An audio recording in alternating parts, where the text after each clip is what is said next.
My neighbor's field. It is one of those places God must have meant for a field from all time, lying very level at the foot of the slope that crowds up against Kearsarge, falling slightly toward the town. North and south, it is fenced by low, old glacial ridges, boulder-strewn and untenable. Eastward, it butts on orchard closes and the village gardens, brimming over into them by wild briar and creeping grass. The village street, with its double row of unlike houses, breaks off abruptly at the edge of the field, in a footpath that goes up the stream side, beyond it, to the source of waters. The field is not greatly esteemed of the town, not being put to the plow, nor affording firewood, but breeding all manner of wild seeds that go down into the irrigating dishes to come up as weeds in the gardens and grass plots. But when I had no more than seen it in the charm of its spring smiling, I knew I should have no peace until I bought ground and built me a house beside it, with a little wicket to go in and out at all hours, as afterward came about. Edswick, Roeder, Connor, and Ruffin owned the field before it fell to my neighbor. But before that, the Paiutes, lords of the soil, made a campity by the rill of Pine Creek, and after contesting the soil with them, cattlemen, who found its foodful pastures greatly to their advantage, and all bands of blethering flocks shepherded by wild, hairy men of little speech, who attested their rights to the feeding ground with their long staves upon each other's skulls. Edswick homesteaded the field about the time the wild tide of mining life was roaring and rioting up in Kearsarge, and where the village now stands built a stone hut with loopholes to make good his claim against cattlemen or Native Americans. But Edswick died, and Roeder became master of the field. Roeder owned cattle on 1,000 hills, and made it a recruiting ground for his bellowing herds before beginning the long drive to market across a shifty desert. He kept the field 15 years, and afterward, falling into difficulties, put it out as security against certain sums. Connor, who held the securities, was cleverer than Roeder and not so busy.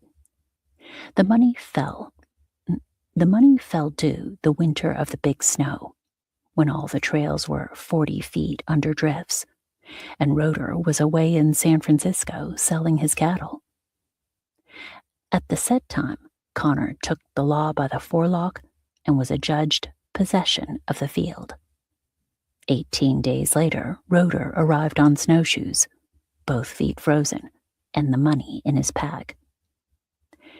In the long suit at law ensuing, the field fell to Ruffin, that clever one-armed lawyer with the tongue to wile a bird out of the bush, Connor's counsel, and was sold to him by my neighbor, whom, from envying his possession, I call Naboth. Curiously, all this human occupancy of greed and mischief left no mark on the field, but the Native Americans did, and the unthinking sheep.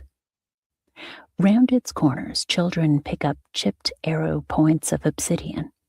Scattered through it are kitchen middens and pits of old sweat houses. By the south corner, where the campity stood, is a single shrub of hoopee, maintaining itself hardly among alien shrubs, and nearby 3 low rakish trees of the hackberry, so far from home that no prying of mine has been able to find another in any canon, east or west. But the berries of both were food for the Paiutes, eagerly sought and traded for as far south as Shoshone land. By the fork of the creek where the shepherd's camp is, a single clump of mesquite of the variety called screw bean The seed must have shaken there from some nearby sheep's coat, for this is not the habitat of mesquite.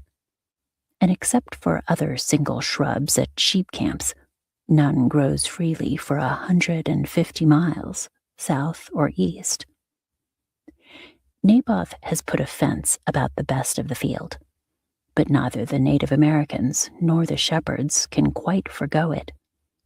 They make camp and build their wattled huts about the borders of it, and no doubt they have some sense of home in its familiar aspect.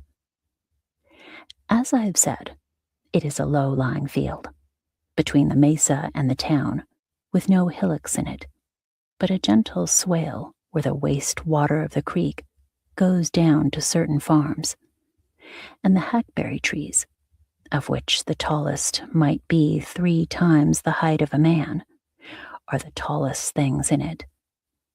A mile up from the water gate that turns the creek into supply pipes for the town begins a row of long-leaved pines, threading the watercourse to the foot of Kearsarge.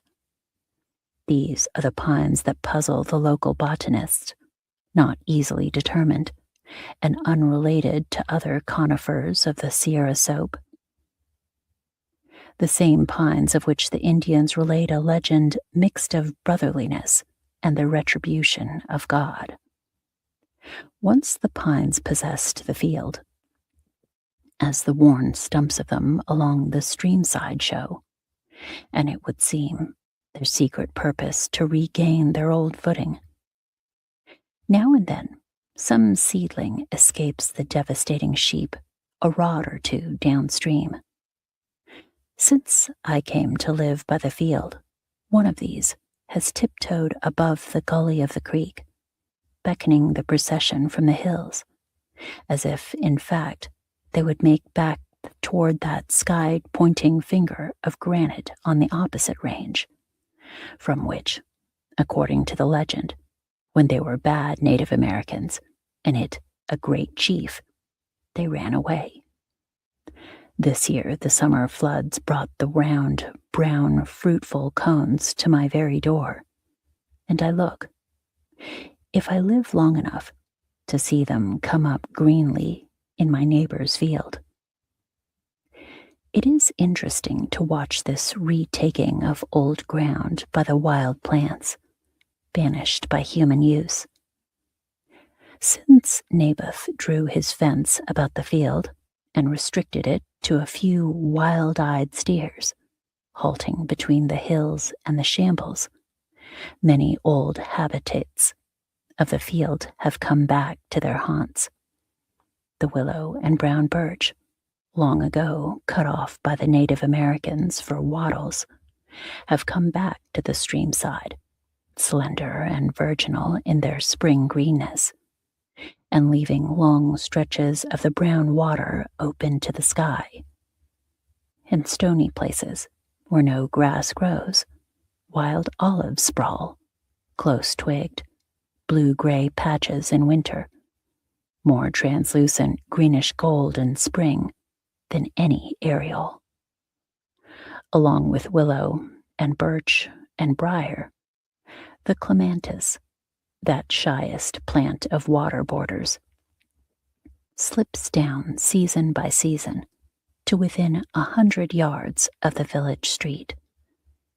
Convinced after 3 years that it would come no nearer, we spent time fruitlessly pulling up roots to plant in the garden.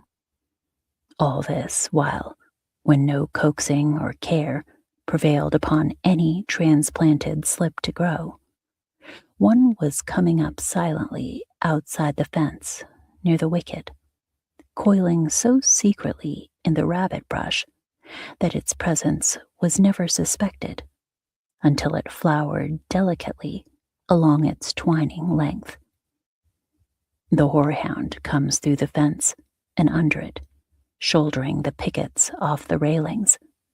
The briar rose mines under the horehound, and no care, though I own I am not a close weeder, keeps the small pale moons of the primrose from rising to the night moth under my apple trees. The first summer in the new place, a clump came up by the irrigating ditch at the bottom of the lawn, but the clematis will not come inside, nor the wild almond. I have forgotten to find out, though I meant to, whether the wild almond grew in that country, where Moses kept the flocks of his father-in-law. But if so, no one can account for the burning bush.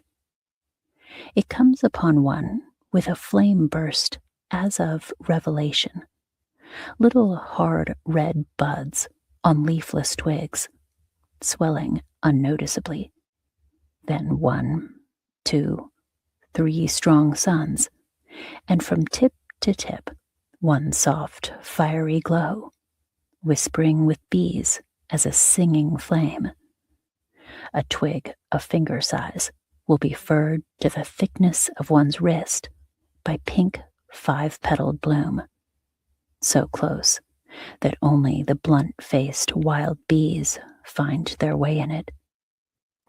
In this latitude, late frost cuts off the hope of fruit too often for the wild almond to multiply greatly, but the spiny, tap-rooted shrubs are resistant to most plant evils. It is not easy, always, to be attentive to the maturing of wild fruit. Plants are so unobtrusive in their material processes, and always, at the significant moment, some other bloom has reached its perfect hour. One can never fix the precise moment when the rosy tint the field has from the wild almond passes into the inspiring blue of lupines. One notices here and there a spike of bloom, and a day later the whole field royal and ruffling lightly to the wind. Part of the charm of the lupine is the continual stir of its plumes to airs not suspected otherwhere. Go and stand by any crown of bloom, and the tall stalks do but rock a little, as for drowsiness. But look off across the field, and on the stillest days there is always a trepidation in the purple patches.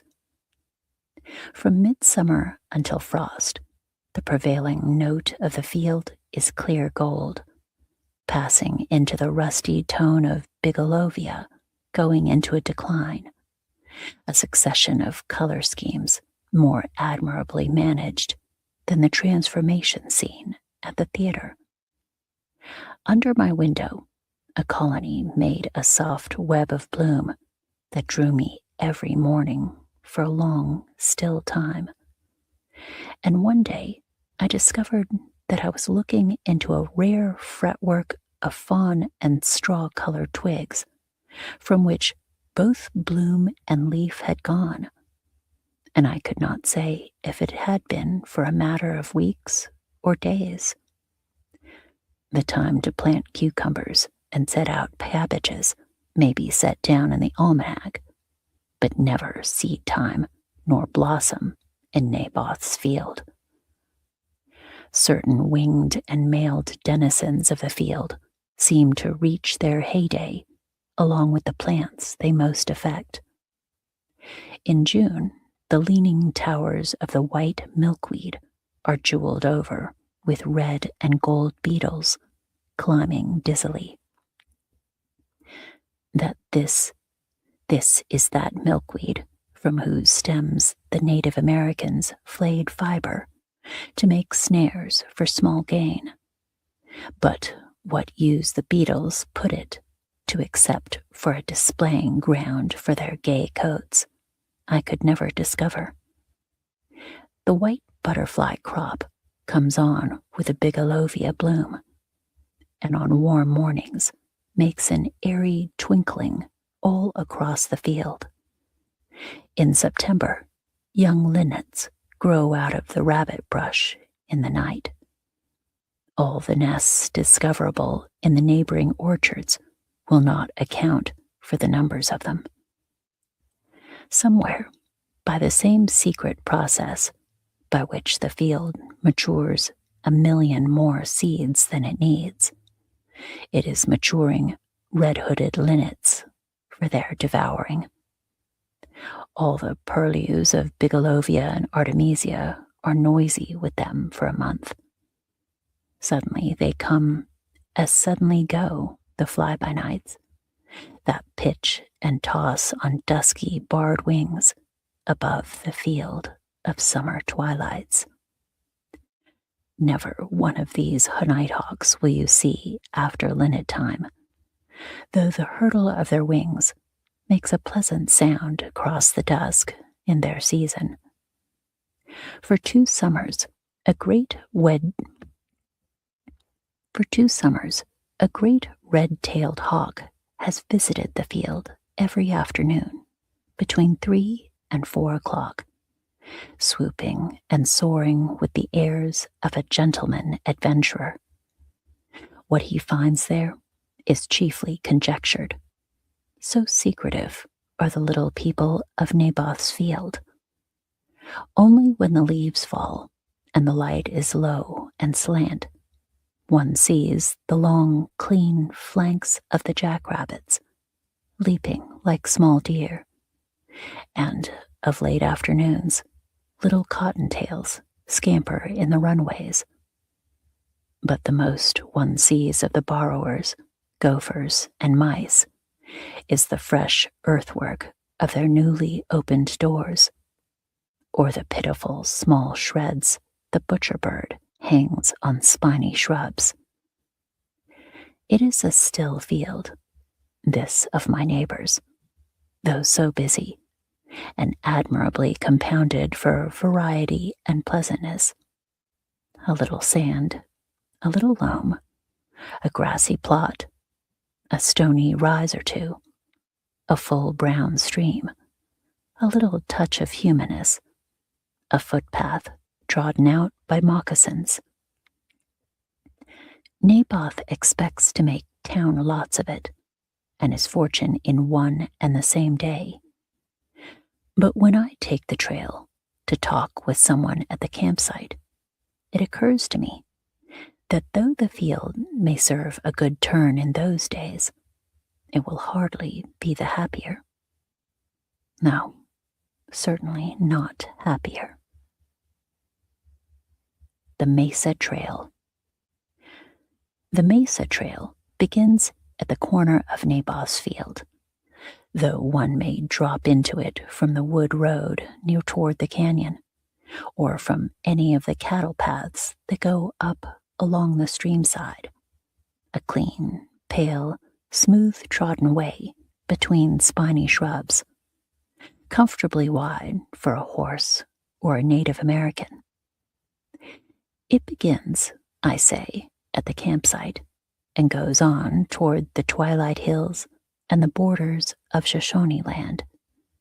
It strikes diagonally across the foot of the hill slope from the field until it reaches the Larkspur level, and holds south along the front of Opapago, having the high ranges to the right and the foothills and the great Bitter Lake below it on the left. The mesa holds very level here, cut across at intervals by the deep washes of dwindling streams, and its treeless spaces uncramp the soil. Mesa trails were meant to be traveled on horseback, at the jiggling coyote trot that only Western-bred horses learn successfully.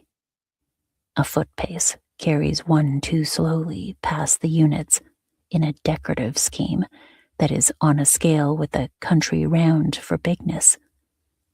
It takes days' journey to give a note of variety to the country of the social shrubs. These chiefly clothe the benches and eastern foot slopes of the Sierras, great spreads of plants, suffering no other woody stemmed thing in their purlieus, this by election apparently, with no elbowing, and the several shrubs have each their clientele of flowering herbs.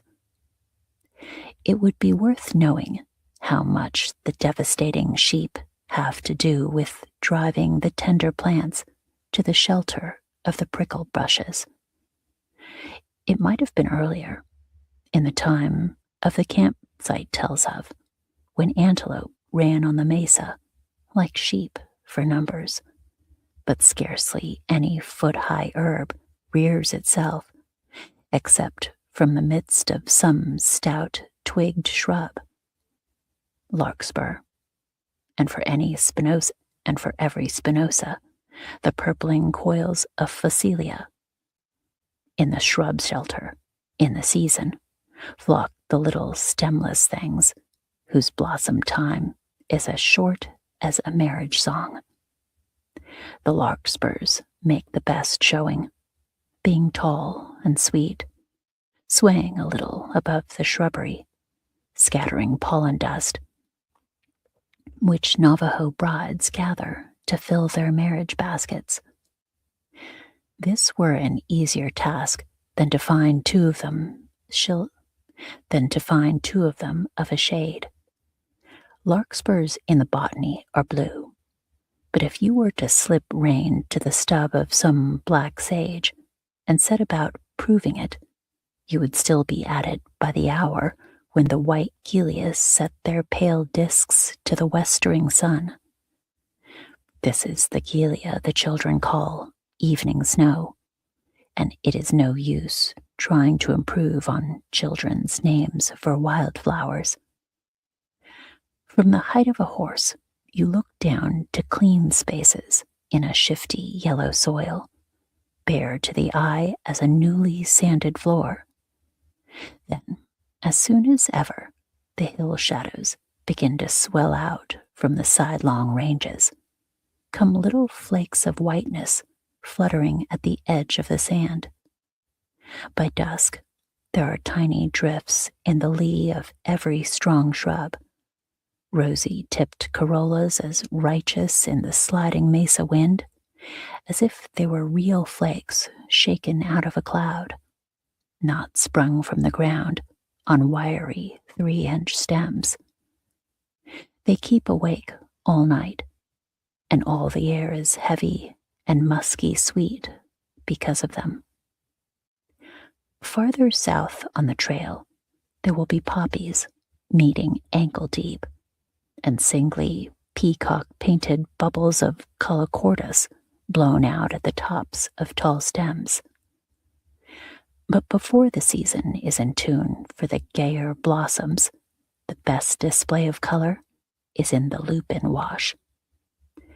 There is always a lupin wash somewhere on the mesa trail, a broad, shallow, cobble-paved sink of vanished waters, where the hummocks of lupin run a delicate gamut from silvery green of spring to silvery white of winter foliage.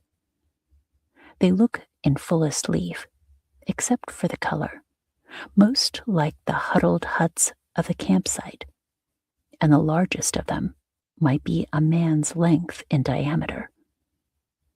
In their season, which is after the Gilias are at their best, and before the larkspurs are ripe for pollen gathering, every terminal whorl of the lupin sends up its blossom stalk, not holding any constant blue, but paling and purpling to guide the friendly bee to virginal honey sips, or away from the perfected and depleted flower. The length of the blossom stalk conforms to the rounded contour of the plant, and of these there will be a million moving indescribably in the airy current that flows down the swale of the wash. There is always a little wind on the mesa, a sliding current of cooler air going down the face of the mountain of its own momentum, but not to disturb the silence of great space. Passing the wide mouths of canyons, one gets the effect of whatever is doing in them, openly or behind a screen of cloud, thunder of falls, wind in the pine leaves, or rush and roar of rain. The rumor of tumult grows and dies in passing, as from open doors gaping on a village street, but does not impinge on the effect of solitariness. In quiet weather, mesa days have no parallel for stillness, but the night silence breaks into certain mellow or poignant tones. Late afternoons, the burrowing owls may be seen blinking at the doors of their hummocks, with perhaps 4 or 5 elfish nestlings a row, and by twilight begin a soft wooing, rounder, sweeter, more incessant in mating time. It is not possible to disassociate the call of the burrowing owl from the light slant light of the mesa. If the fine vibrations, which are the golden violet glow of spring twilights, were to tremble into sound, it would be just that mellow double note breaking along the blossom tops. While the glow hold one sees the thistle-down flights and pouncing after prey, and on into the dark hears their soft push, clearing out of the trail ahead. Maybe the pinpoint shriek of field mouse or kangaroo rat that pricks the wakeful pauses of the night is extorted by these mellow-voiced plunderers, though it is just as like to be the work of the red fox on his 20-mile constitutional. Both the red fox and the coyote are free of the night hours, and both killers for the pure love of slaughter. The fox is no great talker, but the coyote goes garrulously through the dark in 20 keys at once. Gossip, warning, and abuse. They are light treaders, the split feet, so that the solitary camper sees their eyes about him in the dark sometimes, and hears the soft intake of breath when no leaf has stirred and no twig snapped underfoot. The coyote is your real lord of the mesa, and he makes sure you are armed with no long black instrument to spit your teeth into his vitals at 1,000 yards, is both bold and curious. Not so bold, however, as the badger, and not so much of a curmudgeon. This short-legged meat-eater loves half-lights and lowering days, has no friends, no enemies, and disowns his offspring. Very likely, if he knew how hawk and crow dog him for dinners, he would resent it. But the badger is not very well contrived for looking up or far to either side. Dull afternoons he may be met nosing a trail hotfoot to the home of a ground rat or squirrel, and is with difficulty persuaded to give the right of way. The badger is a pot hunter and no sportsman. Once at the hill, he dives for the central chamber, his sharp-clawed, splayy feet splashing up the sand like a bather in the surf. He is a swift trailer, but not so swift or secretive, but some small sailing hawk or lazy crow, perhaps 1 or 2 of each, has spied upon him and come drifting down the wind to the killing. No burrower is so unwise as to not have several exits from his dwelling under protecting shrubs. When the badger goes down, as many of the furry people are not caught napping come up by the back doors, and the hawks make short work of them. I suspect that the crows get nothing but the gratification of curiosity and the pickings of some secret store of seeds unearthed by the badger. Once the excavation begins, they walk about expectantly, but the little gray hawks beat slow circles about the doors of exit and are wiser in their generation, though they do not look it. There are always solitary hawks sailing above the mesa, and where some blue tower of silence lifts out of the neighboring range, an eagle hanging dizzily, and always buzzards high up in the thin, translucent air, making a merry-go-round. Between the coyote and the birds of carrion, the mesa is kept clear of miserable dead. The wind, too, is a besom over the treeless spaces, whisking new sand over the litter of the scant-leaved shrubs, and the little doorways of the burrowers are as trim as city fronts. It takes man to leave unsightly scars on the face of the earth. Here on the mesa, the abandoned campodes of the Paiutes are spots of desolation long after the wattles of the huts have warped in the brush heaps. The campodes are near the watercourses, but never in the swale of the stream. The Paiute seeks rising ground, depending on air and sun for purification of his dwelling, and when it becomes wholly untenable, moves. The campody at noontime, when there is no smoke rising and no stir of life, resembles nothing so much as a collection of prodigious wasps' nests. The huts are squat and brown and chimneyless, facing east, and the inhabitants have the faculty of quail for making themselves scarce in the underbrush at the approach of strangers.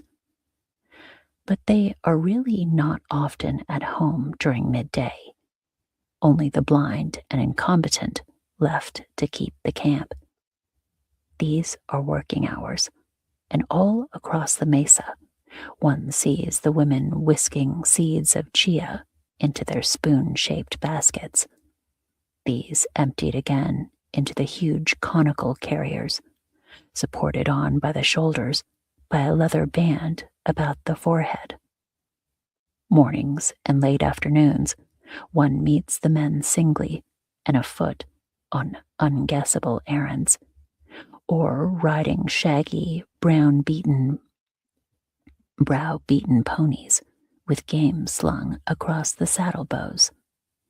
This might be deer or even antelope, rabbits, or very far south towards Shoshone land, lizards. There are myriads of lizards on the mesa, little gray darts, or larger salmon-sided ones that may be found swallowing their skins in the safety of a prickle bush in early spring.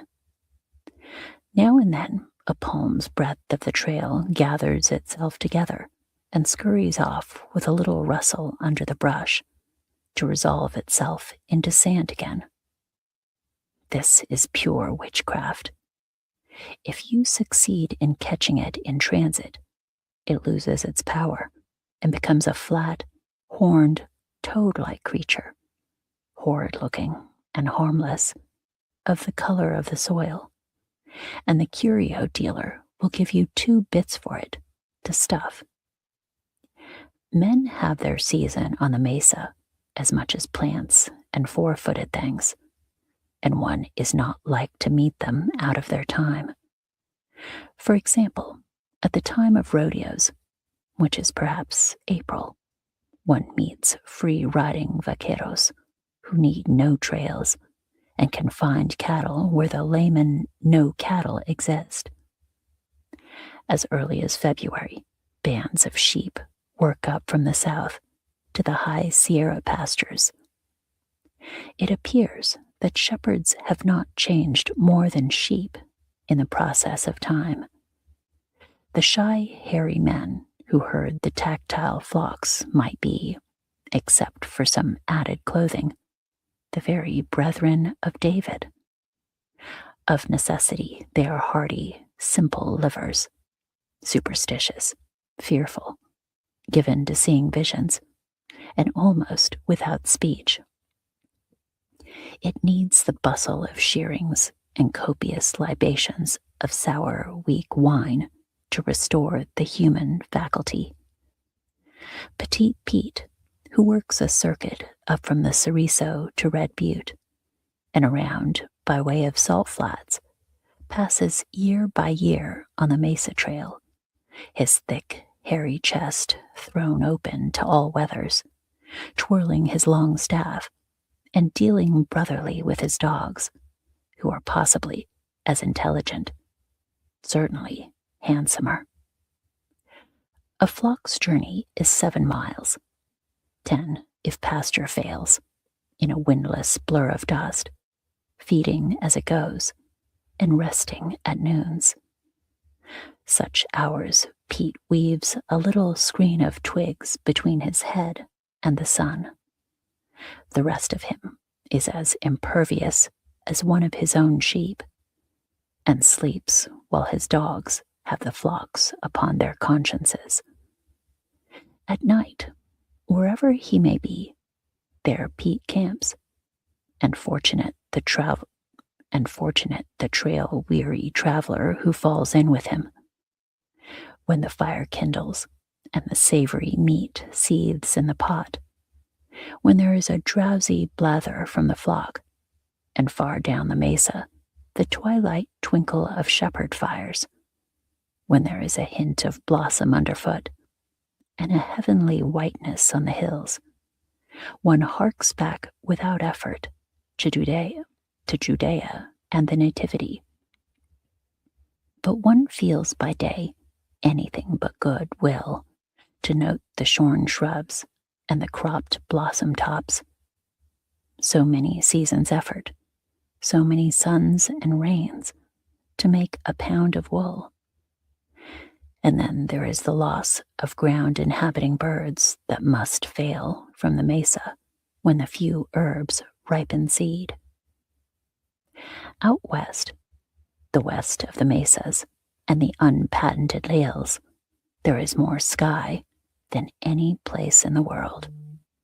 It does not sit flatly on the rim of earth. It begins somewhere out in the space in which the earth is poised, hollows more, and is full of clean, winey winds. There are some odors, too. They get into the blood. There is the spring smell of sage, that is the warning that sap is beginning to work in a soil that looks to have none of the juices of life in it. It is the sort of smell that sets one thinking what a long furrow the plow would turn up here. The sort of smell that is the beginning of new leafage, is best at the plant's best, and leaves a pungent trail where wild cattle crop. There is the smell of sage at sundown, burning sage from campoodies and sheep camps that travels on the thin blue wraiths of smoke. The kind of smell that gets into the hair and garments is not much liked except upon long acquaintance, and every Paiute and shepherd smells of it indubitably. There is the palpable smell of the bitter dust that comes up from the alkali flats at the end of the dry seasons, and the smell of rain from the wide-mouthed canyons, and at last the smell of the salt grass country, which is the beginning of other things that are at the end of the Mesa Trail.